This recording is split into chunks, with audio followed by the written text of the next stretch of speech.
My name is David Ades, and I'm a poet in Sydney, and the host of a monthly poetry reading series called Poets Corner, which I host together with WestWords in Parramatta in Sydney's West. WestWords is Western Sydney's literature development organisation. Poets Corner is part of WestWords' public programming that celebrates the richness, diversity and insight that literature offers. Especially in these times, we thank the ongoing support of Create New South Wales, the Cultural Fund of Copyright Australia, City of Parramatta Council, Blacktown City Council, and Campbelltown City Council, as well as the many project partners that have enabled us to continue to provide opportunities to writers and audiences. We hope that this new world will see us sharing and a closeness of spirit. So each month I invite a poet to read poems and talk about them on a theme of the poet's choice. Our guest poet today is Alex Skovron, whom I will introduce in a moment. And he will read and talk on the theme of histories, public and personal. But before I start, I will always begin with an acknowledgement of country. I'm recording this from my home in Beecroft in Sydney, and Alex is recording from his home in Melbourne, Victoria.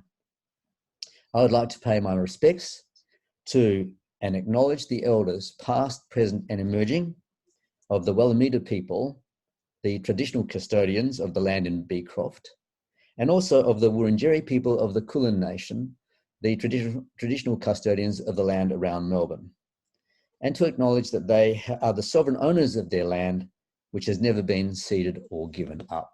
Now, I've got a bit of a bio note about Alex in an introduction. Alex Skovron was born in Poland, lived briefly in Israel, and emigrated to Australia aged nearly 10. His family settled in Sydney, where he grew up and completed his studies. From the early 1970s, he worked as an editor for book publishers in Sydney and later in Melbourne. His poetry has appeared widely in Australia and overseas, and he has received a number of major awards for his work. The most recent of his 6 poetry collections, Towards the Equator, New and Selected Poems, was shortlisted in the Prime Minister's Literary Awards. The Attic, a selection of his poetry translated into French, was published in 2013, and a bilingual volume of Chinese translations, Water Music, in 2017. Alex's poetry has also been translated into Dutch, Macedonian, Polish, and Spanish. It's rather an eclectic collection of languages. His collection of short stories, The Man Who Took to His Bed, and his novella, The Poet, have been published in Czech translations. The numerous public readings he has given have included appearances in China, Serbia, India, Ireland, Macedonia, Portugal, and on Norfolk Island. His next collection of poems, Letters from the Periphery, is forthcoming in 2021. Hi, Alex, and welcome to Poets Corner. Hello, David, and thank you very much for having me appear on this series. It's a terrific concept. Thank you. So I'm very sorry that we couldn't have you up here in person as we originally planned, but we'll do this instead. Now, you've chosen as your theme histories, public and personal. I've been very intrigued by the themes that poets have chosen for this reading series, because any number of themes appear in every poet's oeuvre. And I'm just wondering what it is about this theme that made it stand out and that made you want to read and talk about it today. Well, I've always been very interested in history, for one thing. And I guess my own history has been a catalyst for that. I, as you mentioned in my bio, my first years of my life were spent in 2 different countries, in 2 different cultures and continents, in 2 different languages. And then I came to Australia, and I had to learn a 3rd language and absorb another culture quite different from the previous 2. So I guess that was a kind of an introduction to a cosmopolitan outlook in a sense, because it made me come to terms with different ways that the world works in different languages, with different expectations in different nations. Going to school on 3 continents was a part of that experience. And I guess I became very interested in history for various reasons. partly because of that background, partly because of my parents' histories. They went through the Holocaust, and like many people of their generation, Jewish people. And I guess my growing up wasn't overshadowed by that, but there was, when I became old enough, there was an awareness of the different layers of the past that were present in what came to be my own makeup, if I can put it that way. And then a lot of reading. I was always a big reader, so history was always an interest of mine to learn and study. The personal side, well, you can see that it's all interwoven. A lot of my poetry touches on both the public side, if you like, the historical dimension, and explores some of my interests in history. And other poems of mine are more autobiographical. They investigate aspects of my own background, and sometimes obliquely, and sometimes more directly. So that's, I guess, that's a kind of by way of an introduction, if in a nutshell. Yeah, I didn't ask you actually when you sent me the poems whether they were all from previous books or whether some of them are from letters from the Periphery, which is coming out next year. Is it a mix of sources for the poems? The poems I'll be reading are from two sources. Well, one source is from the selected poems, which means that they come from a number of my earlier books. And the other source is the new collection that's coming out next year. Okay. So, yeah. Right. So it's a good mix, I think. Yeah. And the first poem you've chosen to read is not one of your own poems, but a translation that you've done of a poem by Jorge Luis Borges, The Dream. Okay. Well, just by way of introduction, I discovered a few years ago a wonderful collection of the sonnets of Borges, and this is it. It's with translations by a number of poets, and I think it is the complete edition of his dreams. And I was reading through it, and I thought, this is really interesting and exciting work, and I'd love to have a go at having, of translating one or two of them myself. So I did. I translated 3 of them, and the one I'm reading today, The Dream, is from my next collection. So, El Sueño. If, as they say, a dream is like a truce, no more than just a respite for the mind, why, if you wake abruptly, do you find you feel some thief has cut your fortune loose? Why should the early morning be so sad? It strips us of a gift that's inconceivable, so intimate it is only retrievable in trances that the vigil hours have clad with dreams whose golden glitter may betray fragments from the treasure store of darkness, from a realm that is timeless and nameless, distorted in the looking glass of day. Where will you be this evening when you glide over the dream wall to the other side? So I was very curious about why you chose to open with this poem and how it introduces your theme of history. Good question. I like the idea of the intersection of dreams and reality on the one hand. This poem to me encapsulates some of the mystery of what a dream is, the escape into other selves, the sense of loss. Borges elucidates that idea that you've lost something, something's been taken away from you. When you awaken, what's the true reality, and to what extent is a dream something authentic that is as valid as our everyday mundane reality? So it's a question. It's a poem about borderlines, and borderlines have always interested me. Yeah. So sort of on the same subject, do you think that there is a dreamlike quality in the malleability of history, both public and personal? A dreamlike quality in the malleability of history. Yes. So history is malleable then? Oh, well, I would think that it's not something that's fixed in place. No. It changes all the time. It does, until it changes, until it happens. And then it still changes because historians change it. Stories alter it. Interpretations sometimes subvert it. Yes. So yes, that sort of malleability. And are you making a connection here with poetry? Well, I am, I think. And I think you are too. So, I mean, take it one step further. Borges was regarded as perhaps one of the precursors or fathers of magical realism. Definitely. I'm just wondering whether or not that magical realism seeps into your poems as well. It does. It does. I've always been very excited, actually, by magic realism, but not always. But since I discovered it, roughly probably around my 20s or early 30s, it began with Kafka, and then Borges, Calvino, Marquez. Edgar Allan Poe as well. Yes. Although I didn't read as much Poe. I have read some Poe since then. But yes, so it did actually have an influence on the way I write and the way I think.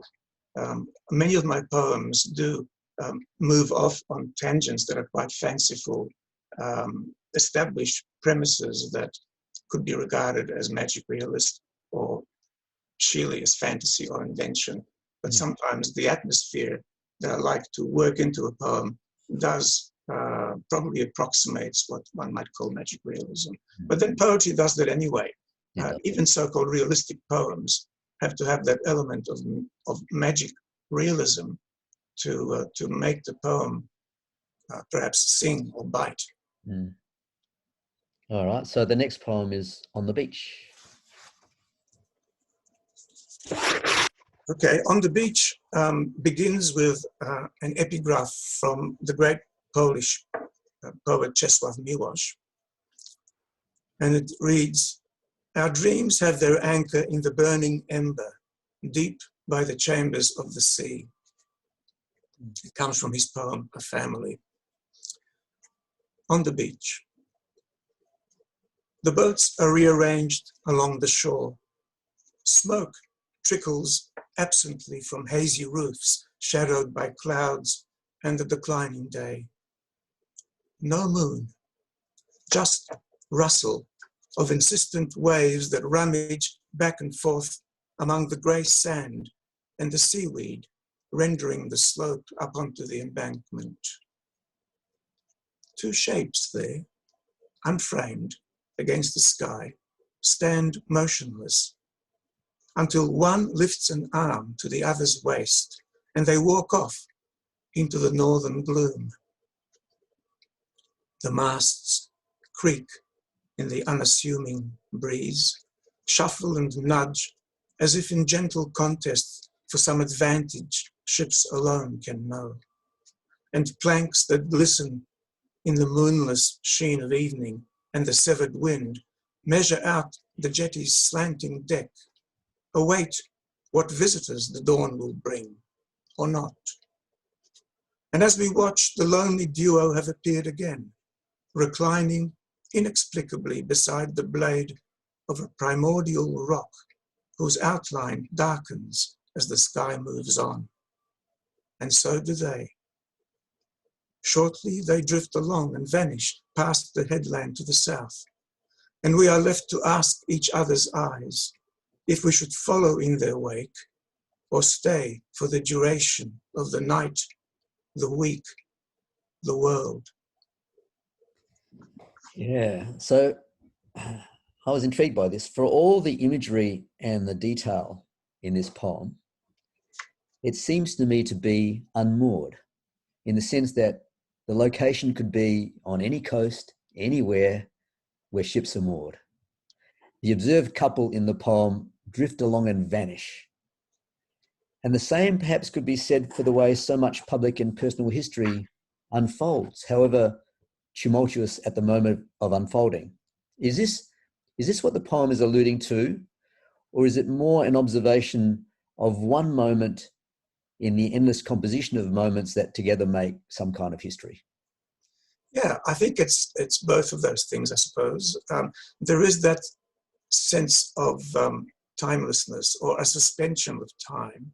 And you're right about there's a static quality where not a lot happens, but it's a dream in a sense as well, perhaps. There's that dream quality. And also, I think maybe I see it as a kind of a slightly mobile painting, a tableau, that if you imagine a painting of this scene, except that it's not static, there's movement in it. They don't, the two characters never actually leave the frame of the painting. The boats bob up and down, they don't go anywhere. The clouds, the weather more or less, remains the same. It orbits itself in a way. The whole tableau perhaps orbits itself.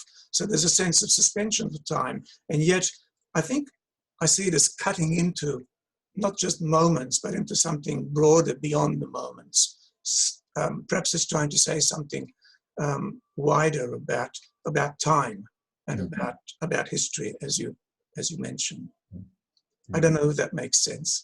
But that's interesting to hear, because I read the poem and I'm sort of trying to marry the poem to the theme, and I come up with my ideas, which could be anywhere close to the truth or far from the truth or irrelevant, but it's always interesting to hear the take of the person who wrote the poem about what the poem is all about.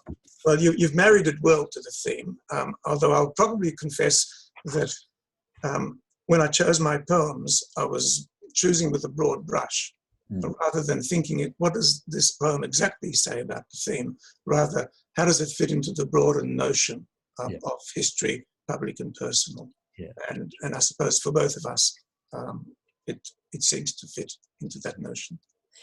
All right. So the next poem, and one of the things that I have enjoyed about reading these poems is that they are very different from one another in many ways, and that they are approaching the idea of history from so many different perspectives. The next poem is quite different again, 4 Nights. Yes, this is more explicitly about history, but again, I locate it up to a point, but then I take back the location because its theme is really universal. 4 Nights. Somewhere a dog barks, the shock of splintered glass, a muffled scream, then the Adriatic silence. A child somewhere, wading a rectangle of corn in the mosaic dark. Searchlights ripple methodically the frown of a pond. 2 trains cross each other somewhere. A razor line walks the ceiling. Crockery trembles tactfully. A horse-drawn wagon 2 villages away, clumsy on the road to Kostolac. Somewhere, nothing changes, except 2 clouds have parted to grant the craning moon a glimpse into a first-floor window where a woman leans out, scans the corner again, resigned to the costumed mob that any minute must appear. So taking out the locations, you've got 4 nights, you've got 4 somewheres. It's the broad brush of history, because it could be any night, anywhere, couldn't it? It could, and in fact, I was thinking in parallel about different kinds of settings, locations. You can think of the Balkans. You can think of the Holocaust. You can think of the Ku Klux Klan. There's many types of menace that can be represented by those closing lines. But in fact, the poem was triggered by my trip to Serbia, and hence the 2 references, Adriatic and Kostolac. I was in Belgrade in 2009 for a literary meeting, and I wrote that poem. When I wrote that poem afterwards, I still had some of the images and some of the experiences circling in my mind. Kostolac is a town or a small city southeast of Belgrade. We went there in the bus as a day trip, several of us writers. And after that, we went to a incredibly interesting Roman garrison from the 1st to 3rd century called Viminacium, but that's a different story. But anyway, so Kostolac was a place where we did some readings. We had a look around. We had a lovely lunch at one of the Orthodox churches there. We were made to feel very much at home and feted like celebrities. And then we went back to Belgrade. So anyway, that was just a little bit of background. But that's where the Adriatic and the Kostolac come from. And that's what essentially nudged me into writing this poem. Just some images floating around, remembering Kostolac and remembering that trip, and somehow that poem came. Well, you spoke earlier about things being interwoven, and the idea I get from the poem is that history is very busy making itself all the time everywhere. So there's multiple histories going on, and we tend to focus on one, but at the same time there's another and another and another. So what you've done here is you've connected 4 disparate histories into the one poem, very briefly, just little vignettes about them. It's a little palimpsest, if you like, of history. But you see, I'm also interested in the idea of parallel time, parallel tracks. So, or the interpenetration of time dimensions, if you like. I'm also very I have been very absorbed in the past in science fiction literature. There was a time in the 70s, late 60s, early 70s, that I was reading almost nothing but science fiction. So that has exerted quite an influence on my thinking over the years and my writing. And it's also plugged into the magic realism aspect as well, because there's a kind of an interesting relationship between science fiction and magic realism. Well, you've almost taken the words out of my mouth, because in relation to a poem later that you're going to read, I was going to ask you a question about multiple tracks. So we'll just leave that one for Okay. now.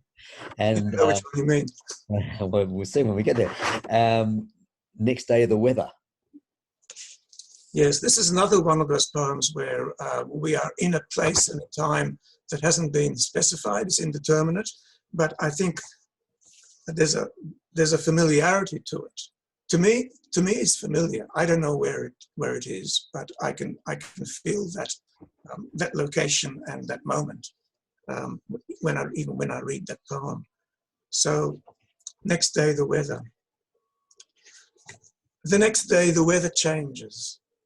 Clouds, the shade of ash and honey, stretch the strings of the sky, are echoed in purple chords of thunder.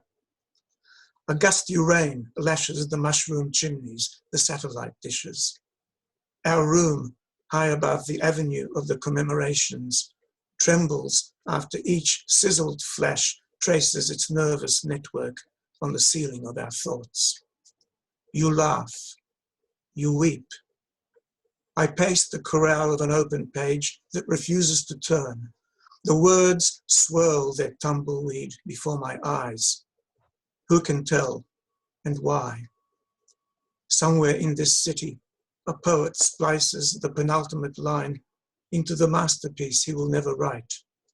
A magician behind a Steinway is shaking the universe from his sleeve. Down in the street, a garbled figure stumbles into a rain-hatched archway.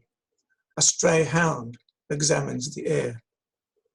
And you, out staring the window, waiting for doubt and the downpour to settle in. Who can tell and why? See, that question, I fixated on that question a little bit in the poem. It heralds doubt and uncertainty. You refer in the last line to the doubt.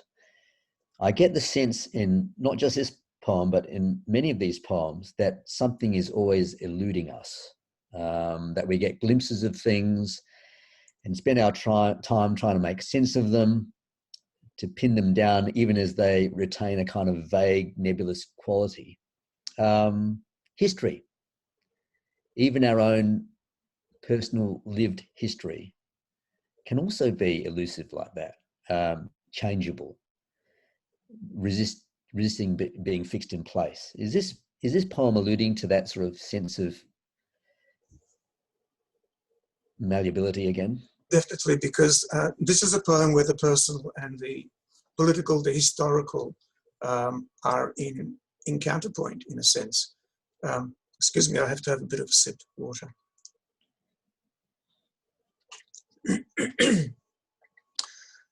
So there are several things happening in this poem. We seem to be in some kind of a situation of implied menace or danger, or at least there's an atmosphere of unease. And there's also some unease about the relationship between the protagonists, whoever they are. See, what I often do in my poetry is I parachute into a situation and look around and basically write a poem into that situation. It's a little bit like writing a short story, beginning sort of nowhere and ending nowhere, but coming right into the middle of it. There's no beginning and end, but there is a slice of time, or a slice of life, a slice of history, if you like. And I've come in and I'm observing this and I'm writing it out.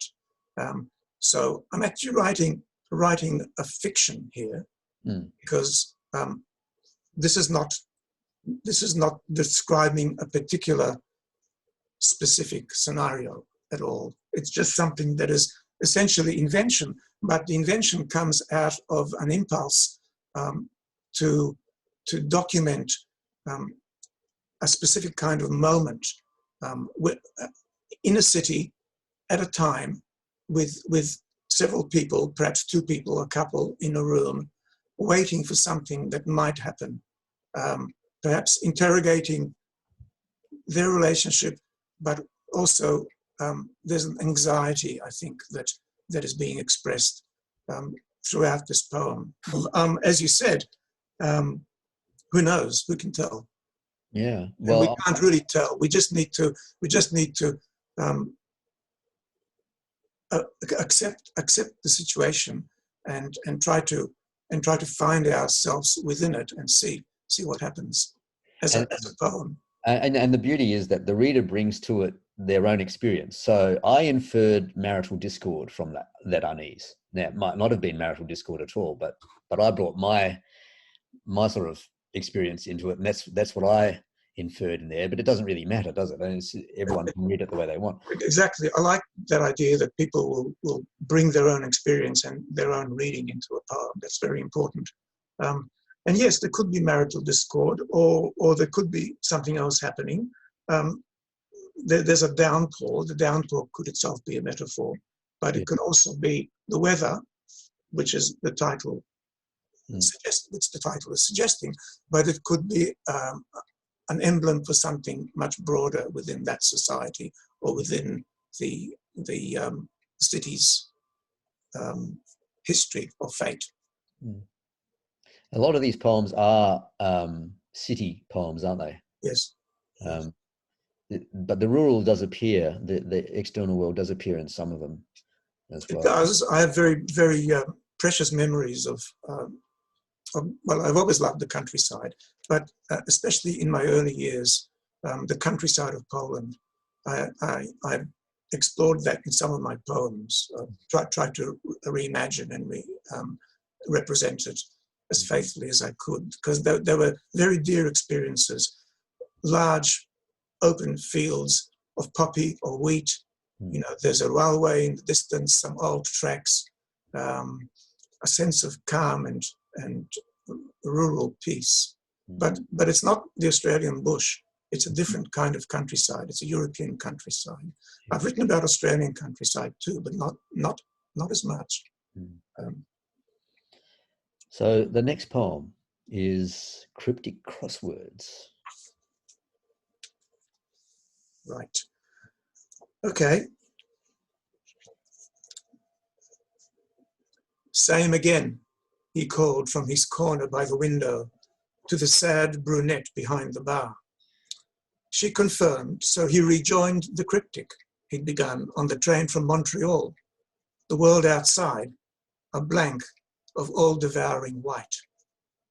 By Schenectady, he'd given up, decided to leave the puzzle half-cracked till he got to Penn.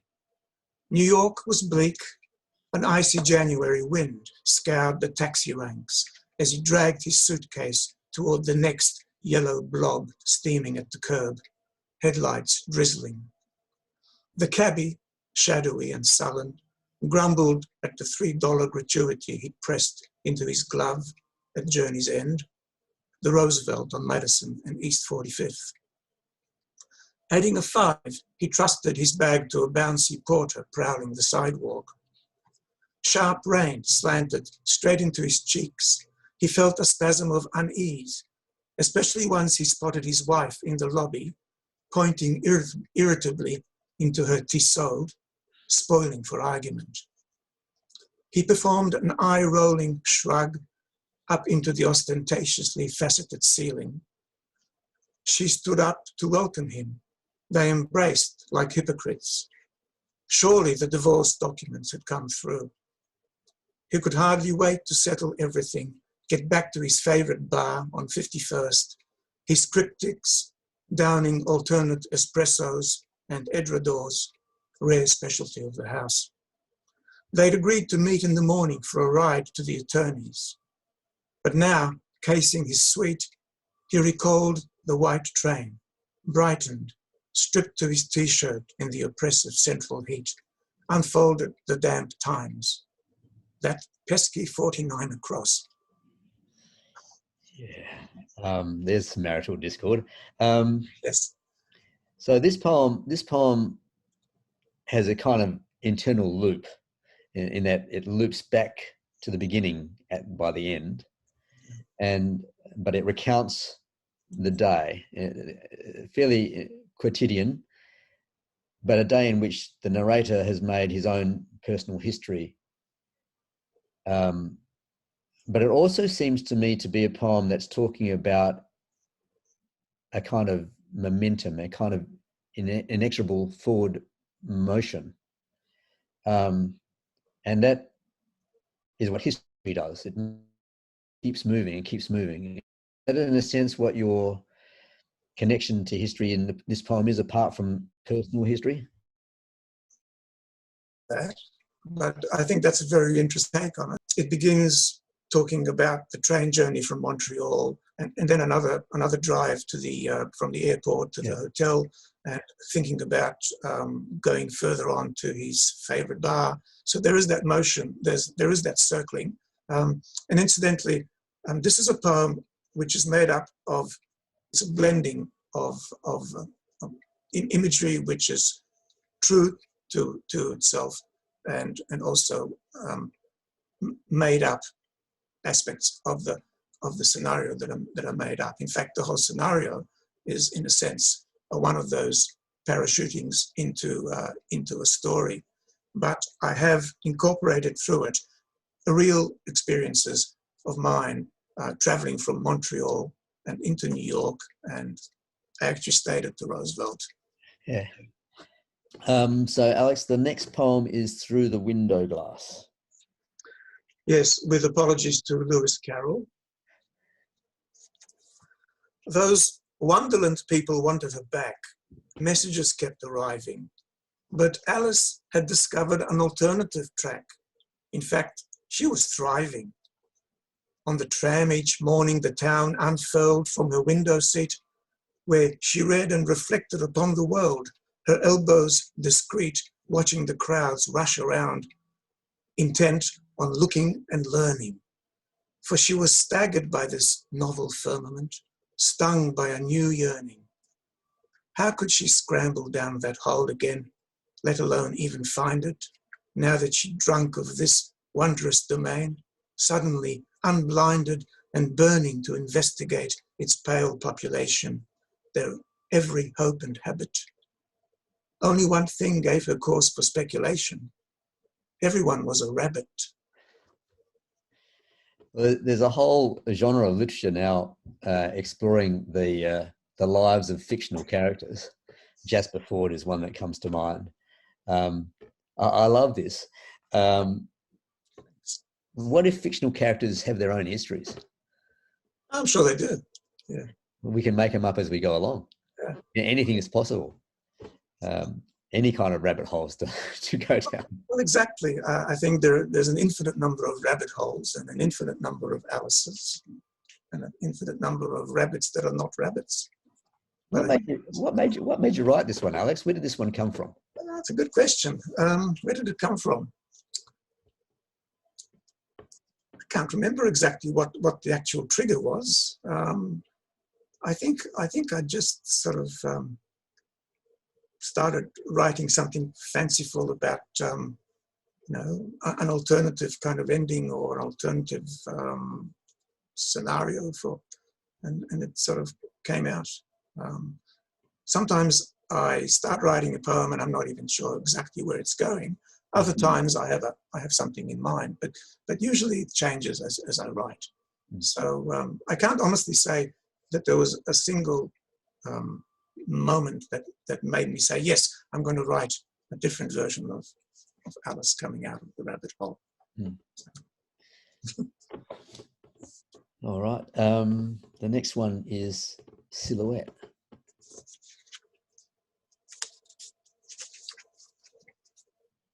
She was our brand new neighbor, saucy, very single, maybe a decade older than we two brothers next door, a pair of precocious 16-year-olds. I found myself indulging in steamy fantasies. This was Vancouver, 1972, the summer unusually warm. I put it to Marcel, my twin, that I would do just about anything to bed her. He scoffed at my bravado. In your dreams, he said. And anyway, she doesn't turn me on. He gave a yawn, turned back to his Molière. My hubris dented, I devised a plan. Never one for the direct approach. I improvised an outfit, a few props, and 2 days later rang her bell, explained I was collecting for the blind appeal and could she maybe spare a donation. From there, I'd figured my charm would ensure the rest. She made me wait, went to the bedroom to locate her bag. I ogled her silhouette as she slipped inside, and then I froze. Beyond her door, half naked on her mattress, Marcel. Now this is where I ask you, you don't have a twin brother called Marcel, do you? I don't have a twin brother. Never been to Vancouver. I've been to 1972. I'm sure. Yeah. It's one of those little fictions that I wanted to have a bit of fun with. Yeah, well, it's fun. But I suppose, it does capture the fact that individual history is made up of moments like that some moments that sort of stick around in your head for decades. Even when it didn't happen. Even when it didn't happen, yeah. And the next poem is Starlight. So Starlight, it's got the subtitle Saint Simeon of Aleppo. It's in the 5th century, AD 453, I've dated it. The word Starlight comes from the Greek stylos, which means a pillar or a column. And he was also known as Simon Stylites or Stylites, or Simeon the Starlight. He lived from 390 to 459, and he was renowned he was a Syriac, ascetic, and he was famous for living day and night on top of this column, which was 15 meters high near Aleppo. And he didn't come down. He lived on it for about 37 years, day and night. And I read about him and I thought this has to be a poem. So here it is, Starlight. My obelisk is my home. I need no other. For 30 years now, I have lived atop this pillar, 6 square yards, crowded with my devotion.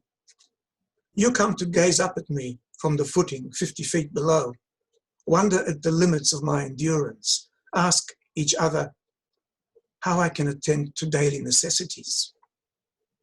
There are other necessities, my friends, and there are ways. Far harsher when the winds lash my supplications, or the rains drench my sacred bond, or the desert's tongue scorches my worthless flesh. But longing for the foul earth below has never flagged my spirit all these seasons, their 1100 nights that pass in exultant prayer. Nor will I descend before I touch the clouds at last with completed eyes. So I have to confess that I misread this poem when I read it, and that I thought that it was a poem about a statue on top of a pillar. And that's how he looked, I suppose, to people. Yeah. Statue on a pillar, because he hardly moved, probably. He'd sit there praying and basically worshipping the deity and practicing his extreme asceticism. I had all these, wonderful questions about the history of objects, which now are not relevant because he was real and not an object. But he was an objective reality. an interesting story. I had not heard of this one. Now, if you Google him or Google Starlights, there's quite a bit of interesting material there. He wasn't the only one, of course. Became a kind of a trend for a while. It was a bit of a cult. Sort of, I suppose. Yeah. How did you come across his story? Don't remember. I just, in my reading, I guess. I come across a lot of ideas for poems in reading. I read a lot of history and classics, antiquity, as well as lots of poetry and fiction. So there's always a chance of discovering new ideas that work their ways into poetry. Okay. The next poem is not about an object. Washington Pilgrim. Yeah. I'll tell you a bit about the poem after I've read it, perhaps. It's dated 9th of January, 1999.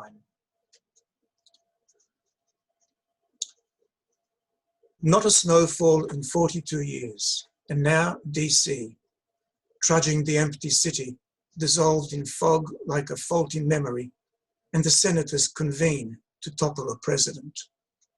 Down Constitution, across the park, past the Botanic Gardens, the snows lie mounded, sidewalks slick as a spiral staircase lashed with soapy water.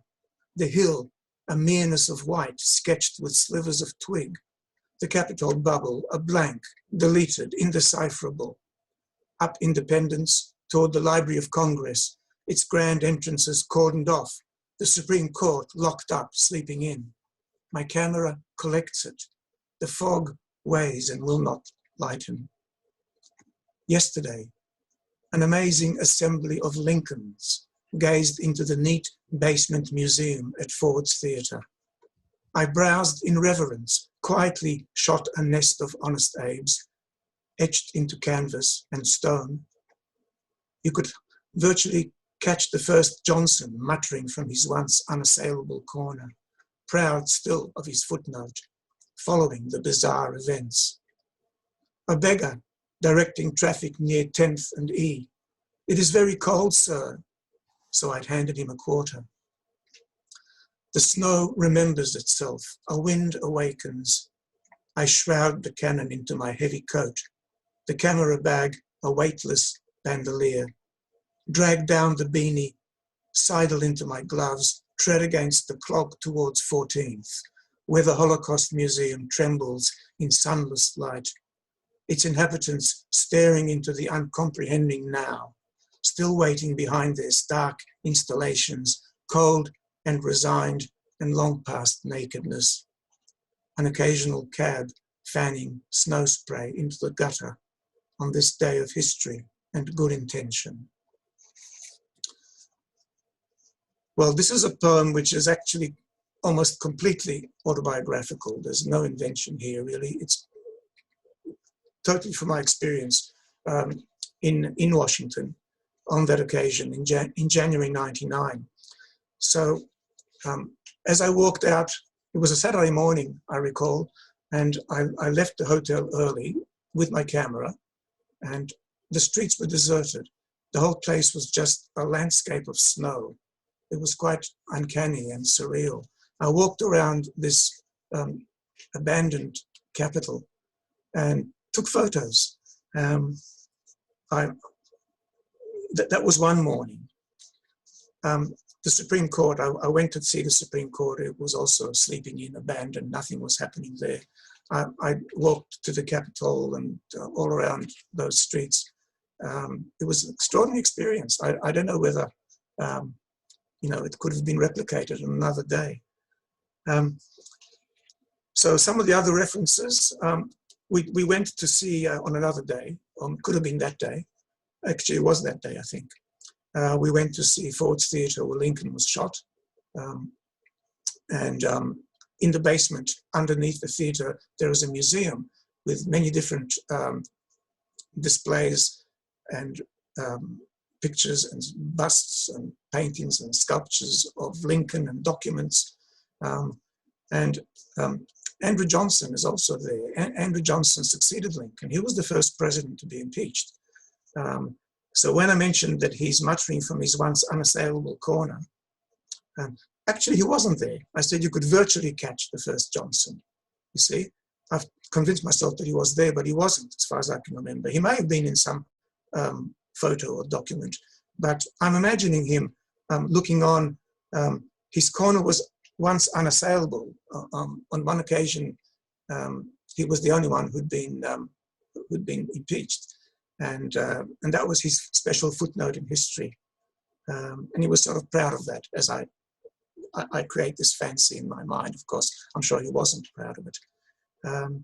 But the whole thing is kind of a bizarre experience in a way. It was diving into a kind of a subterranean time capsule, where suddenly you're confronted with Lincoln in many manifestations and every aspect of his presidency, his assassination.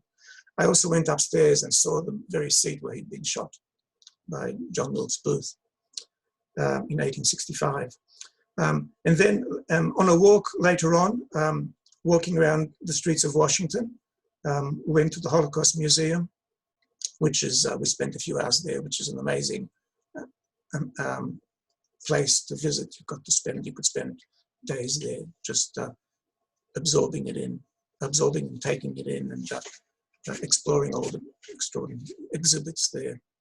It's a very sad and stark place in a way, but it's hugely informative, and it's something that visitors, a lot of visitors go to see it. It's quite an attraction in Washington because of it's also got a very good genealogical tracing system for survivors and their families. So I could say more, but I think probably it's best to stop. The only other reference was, the fog. It was also very foggy that morning in Washington, and that created that sense of the surreal as well. Yeah, and the significance of the date is that it was the time of Clinton's impeachment. I knew I meant to mention something else. We actually went up to both the House and the Senate chambers, into the galleries, and we looked down and saw the Senate in session. The Senate was where the procedure was supposed to be going on that day or over those days. It wasn't actually happening. There were people milling around, but it wasn't in session at that moment. But nonetheless, we got a whiff of the atmosphere. Well, this is the poem where I was thinking about history on multiple tracks, because you have as a backdrop an impeachment, which of course resonates with Johnson down below and resonates with what's been happening in the last few months. So it has a kind of why I chose it. Longitudinal historical resonance. Yes. But then you've got the other histories being made at the same time, which is the histories of the bystanders and the observers, and the history of the photographer who is himself, in a sense, recording history. So I saw this poem as having multiple tracks layered into it, and kind of an acknowledgement that this all going on all the time in multiple ways. I think that's spot on, David. Yeah, I think you put that very well. And it is that sort of poem that really brings home those ideas. you know, even going down into Lincoln there, that's moving into a different historical moment. Time track again. Yeah, and each of those episodes, yes, has a different setting and a different resonance historically. All right. Well, we've got to move on because we're going to run out of time. We've got two more poems. A Girl of Nagasaki is next. Yes, it's 75 years since Hiroshima and Nagasaki, so I thought it was a good moment to read this. I read it every now and then, particularly on anniversaries. 9th of August 1945, A Girl of Nagasaki. It's in 4 parts. 1. The moon is a wet cork. Rummage through your moon-fresh morning dream with no dark yearning, but preserved. Savor the clarity your rebirth frees. The moon is Japanese. 2. This sun must be God. My shadow stands frozen in the blizzard's beam, and daylight deafens. I drink the black lightning of momentary trees. The sun is on its knees. 3. The moon is a dry disk. Listen to the scrapings of a sun-spent gleam along the road of ash. Scratch with setting eyes the astronomy you feared. The moon has disappeared. 4. My soul is flapping in the Nagasaki breeze I ran through yesterday. 1,000 years ago, my ancestors fly kites into the noon. I have no need of these. I listen to the unforgetting moon. The moon is Japanese. Yeah, powerful. This poem is a melding of histories, the history of Japan, so the history of a country, the history of a city, the history of a girl, all in a day when an event happened that changed the course of history. Yes, it moves from morning to evening, essentially, if you want to look at it that way too. Yeah, and also, and way beyond that. Yeah, but it also moves in an oblique way, in the sense that it doesn't look at the event directly, because to me, looking at the event directly would be catastrophic. You can't. Yeah. You can't. You'd be blinded. You'd be turned to ash. So it's almost a metaphor for the event itself, by looking at it in this oblique way. It's very powerful, sort of, I suppose, momentary pinpoint of that moment in history. Very timely, 75 years on. Thank you. And we finished with Mirror. The Mirror is a prose poem. It comes from my collection of prose poems called Autographs. This poem begins and ends with a quotation from the Quran. Each soul is the hostage of its own deeds, says the Quran. The city breathes in time with the music of myriad souls. They flock to the amphitheaters. They scatter from the rain when it lashes the metropolis. Assemble in shops and street palaces, repose in living rooms, observing their parcels of dreams. The clock grows dizzy. The season declines. Each day they collect their ransoms, paid by themselves into their private books. The scroll grows thick as it unwinds. It would be impossible to compute the sum on a single day of all the thoughts and deeds transacted in the city. An endless book is the city of myriad souls. It would be necessary at once to read each letter of every word on all the pages of this endless book in order truly to understand the city. Perhaps only children understand the city. They cradle their colorful balloons past window fronts full of words and inventions. They run along alleyways, blind to the glistening sky. They do not require anything of the sky. The sky, they understand, will always open above, but the city will vanish the moment they close their eyes. They will be given lullabies, I will unwrap their parcels of dreams. Their breath will trace an unransomed sleep to the music of an endless book. Meanwhile, as the amphitheatres and palaces grow dim, the rain will return. And who then among the city's myriad weeping souls will not envision tranquil gardens watered by running streams? So in these poems that you've read today, we've had looking glasses, window glasses, silhouettes, mirrors, dreams, glimpses. Do you think it would be fair to say that there's something, I mean, we're all participants in history and we're all observers, but do you think it's fair to say that there's something voyeuristic in our relationship with history? There has to be, because the only way we can apprehend it is to look into it, I suppose, and then we can write about it. And as we write about it, we create frames for that history, and we're looking through the window. Perhaps that's voyeuristic. Perhaps we can't help doing that. That's why we need Alice through the looking glass. So the poems that you've read, they're an interrogation of history from different perspectives, from the watchers and the watched, from small private moments to moments in the broad canvas of history. And you finished this last poem, very fittingly, I think, with a question.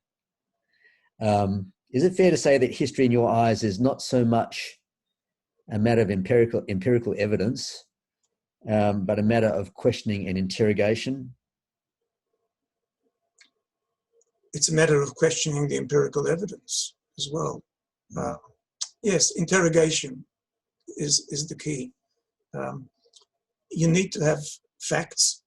You need to be in contact with reality, whatever that is. You have a historical record, but then that's when the questions begin. Who compiled the record? How do you interpret the record? What possibilities lie beyond that record? In the past, in the present? How do we learn for the future from the interrogation and the record? Thank you very much, Alex, for your reading today and for your poems. It was wonderful. Thank you, David. I appreciate the opportunity to have been a part of this. I'll look at my public and personal history in a new light now.